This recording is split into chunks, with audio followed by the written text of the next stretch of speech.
আপনি কি জানেন সেন্ট মার্টিন হারিয়ে যেতে পারে?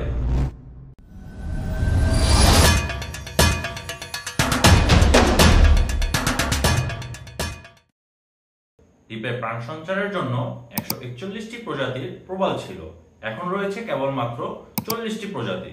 এমনটা কেন হচ্ছে? আমরা কি এ ব্যাপারে কিছু করতে পারি?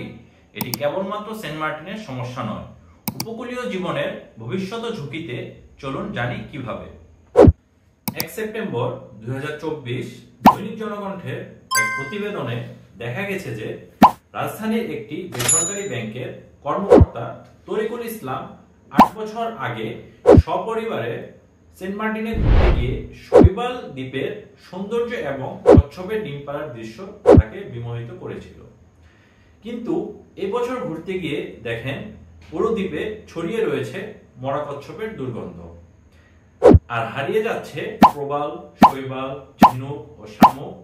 আন্তর্জাতিক ওশান সায়েন্স জার্নালে প্রকাশিত গবেষণায় পাওয়া যায় 2045 সালের মধ্যে সেন্ট মার্টিন দ্বীপ প্রবাল শূন্য হয়ে যাওয়ার আশঙ্কা রয়েছে।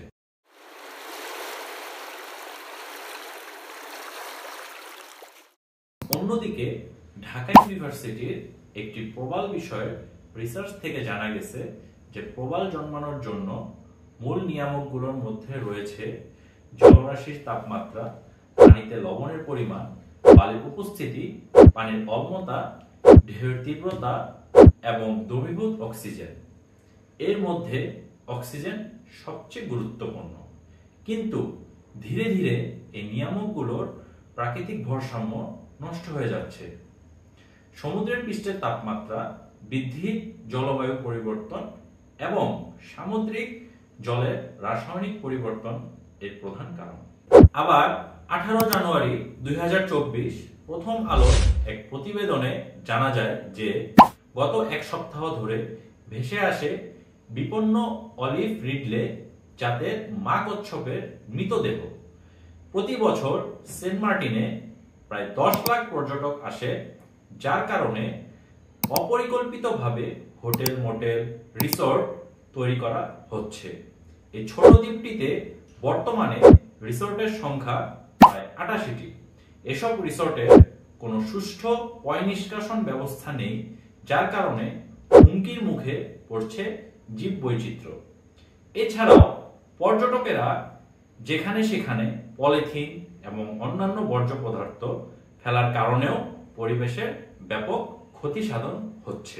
বর্তমানে অন্তর্বর্তীকালীন সরকারের পানি সম্পদ, পরিবেশ, বন ও জলবায়ু পরিবর্তন উপদেষ্টা সৈয়দ রিজওয়ানা সময় টিভিকে জানান, সেন্ট মার্টিন রক্ষা ও পর্যটন একই সঙ্গে সমন্বয় করছে সরকার।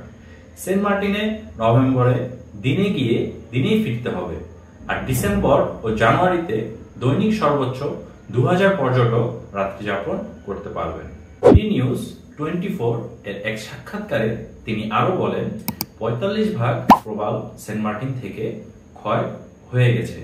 প্রবাল আবার ফিরিয়ে আনা সম্ভব যদি আমরা সেখানকার কর্মকাণ্ড নিয়ন্ত্রণ করতে পারি। পুরো প্রবাল ক্ষয় হলে সেন্ট মার্টিন ডুবে যাবে।